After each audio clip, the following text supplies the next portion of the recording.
Hello y'all, so I just put the solution in the toilet. I washed the outside of it while I'm letting it sit in there for a while. It usually sits like 15 minutes-ish, whatever. I washed the inside with a scrub and just let it sit because I don't need to flush it and waste water. So then I just wash the outside. Next is the tub. I just go from top to bottom, then wash the floor. I try to remember to do dirty on dirty and clean on clean. I try to think about what I have to use that's dirty before I wash it, and then what I'm touching on it. So then next I wash the outside of it. Then I wash the items. Well, I don't really wash it. I keep using the word wash. I wipe it down with a Clorox wipe or a solution. You can see the solution right next to me sitting on the floor. It's green with a orange top. Then I wash the mirror. As you can see, I'm sitting on the sink, so that's why I haven't washed the sink yet. Now I am washing the sink.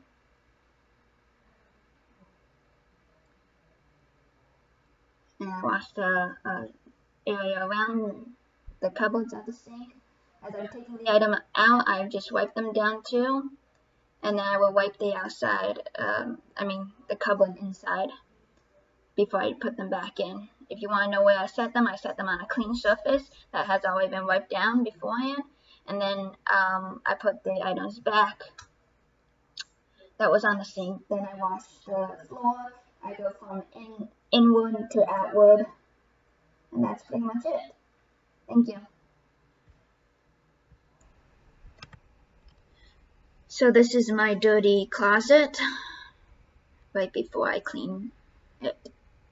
So the first thing I do is just take everything out of that section. I do section by section, that way it is easier. I take the boards out. I actually decided not to keep those boards because I decided it looked better. I took the pants out. As you can see, again, I'm doing one thing at a time. I don't try to take the whole entire closet apart. I found out that rolling is better. I really don't know. I found out that it took the same amount of space, but maybe you'll find out it takes less space. I don't know. And so I like to wipe down the shelves themselves.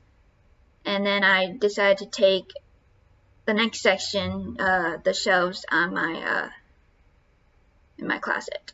After I did that, I kind of just explored what kind of stuff is in there and tried to make sure if I really wanted them. I even had a box of things that I don't think I want and just put them up there and to see if I will ever want them again. It's kind of a good idea to see, do you really want them? I reorganized it, made sure that it looks nice. I took everything off the floor. I put special sprayer in my shoes. And then I washed the floors. Just the floor of that section. I didn't wash the entire floor right then. But again, one thing to remember, clean on clean, dirty on dirty. Try to think about the stuff that you're going to put down. That's why I did the floor last. And clean the items when I put them back onto the shelves. That's the best way I figured out how to make sure that everything is clean on clean, dirty on dirty. And then I put the shoes back into the closet and everything else. And best thing to do is do one section at a time. That way you don't have one section left over and you're still stuck with a messy room.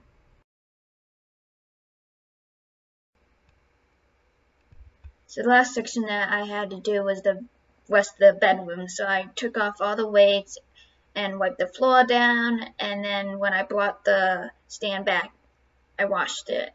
Well, not washed it, but I wiped it down with Clorox wipes. Then I put the weights back on as I wipe them off too.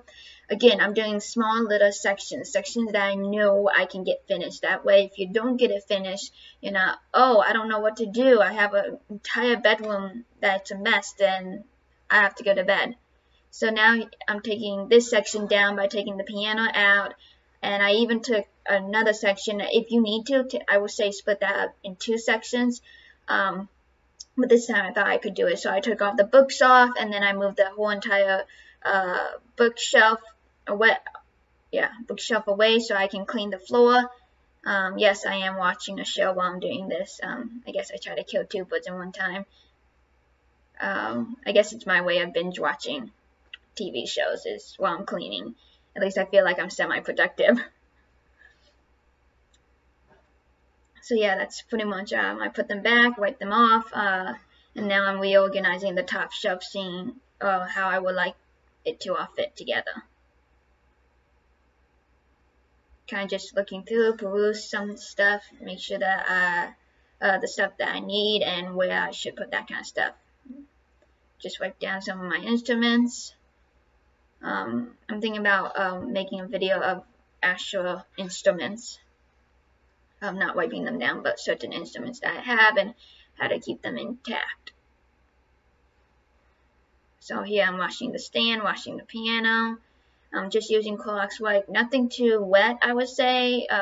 So make sure the Clorox wipe is still semi-dry. That way it doesn't hurt the appliances. So now I'm onto the desk, just washing it off, pulling it out, again section by section, clean and clean, and then wiping the window to finish it up. Hello y'all, so many of y'all are probably at home. Maybe you'll go back to school, maybe you won't. But I think the most important part is that while you're at home, or if you're taking online courses, is to understanding how to learn. I like to think of learning as a tree. So the tree has, its base and then the fluffy part, green stuff that looks good on the outside. So the foundation, that's the first part, that's the base of the tree. Then you have the keyhole, or aka the door. The key is learning skill. And what is the learning skill? The learning skill is knowing how to learn, or understanding how to learn. This unlocks the door, which leads to the foundation, which leads to growth.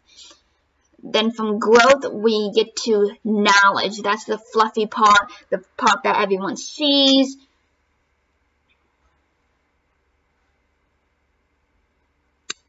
So each of us learns differently. We all have different styles. We all have different ways of learning.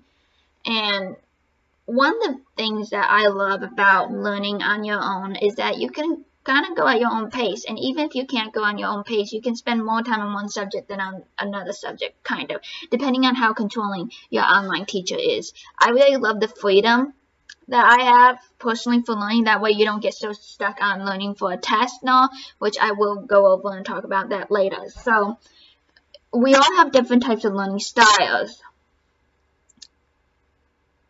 So the first type of style is auditory.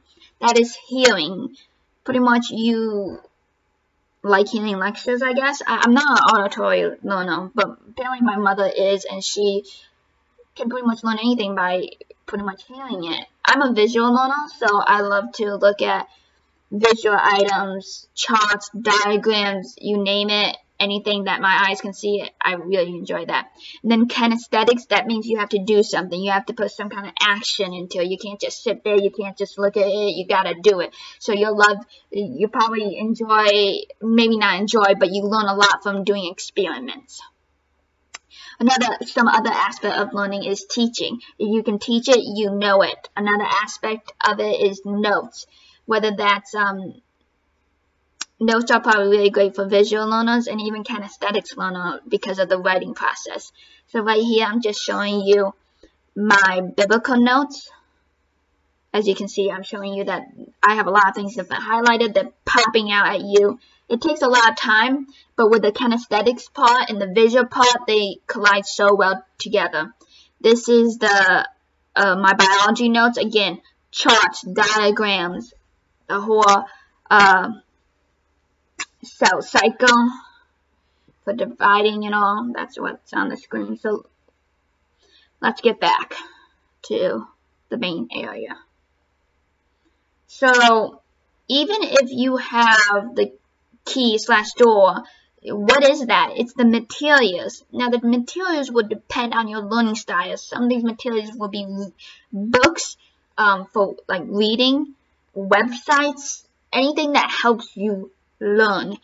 Now it doesn't matter if you have those materials. If you don't know how to use them, then it's worthless. So that's why I put the key beforehand. You have to unlock that before you can unlock those materials to get to the door, to get to the foundation, which will then lead to growth and then lead to the branches and knowledge.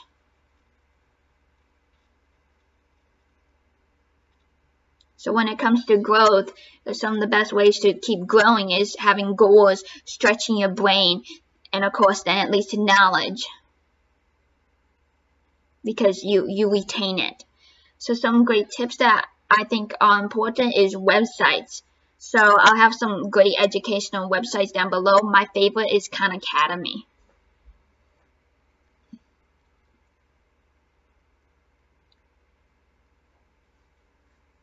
So scheduling is very important. I like scheduling certain events and all. When you schedule that event, it's important to keep that event scheduled. So if your biology study is at this time, don't move it. Whatever you can do, don't move it, because if you keep moving it, then you'll get in a habit of, oh, all I can do is just quickly move it and it's no big deal. Well, it is a big deal, because you'll never get to studying if you just keep moving it. So you gotta act like it's just like any other event. Number 2 is you gotta ask yourself why you're doing it. This will help you with your motivation. As I said, sometimes when we practice for the test, we lose that motivation. So you gotta ask yourself why you're learning. I learn because I actually enjoy it when I actually learn something. That helps motivate me to want to learn more. And lastly, organization. And then just to get back to the whole scheduling part, it's better to study less and really study than to study more, because you're going to get more benefit of really studying hard than to just waste that time on not really studying. So those are my main tips. Last couple of tips is writing it down. As I said, with the note taking, that's writing it. A little bit of kinesthetics, a little bit of visual. That's actually a Chinese proverb, I believe. Please don't hold me up to that. Lastly, take breaks and ask for help. So I hope you enjoyed this video, and I hope